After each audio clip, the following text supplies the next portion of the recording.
Generally, hair transplant is very safe and very smoothly recovering process. From very next day you can do head wash, normal bath.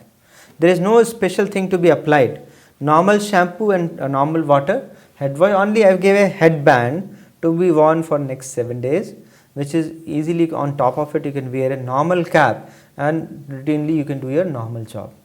So no special precaution, you can sleep nicely on backside as normal you sleep, you can eat normally, you can move around and do your routine work from very next day. Only thing, you have to wear a cap for 7, 10 days, 15 days to make it normal looking.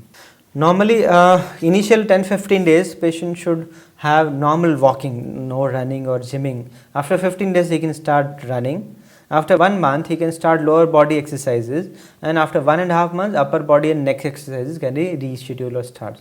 Sports activity 1.5 months has to be restricted, like gymming and swimming, tennis, badminton or whatever sports we play.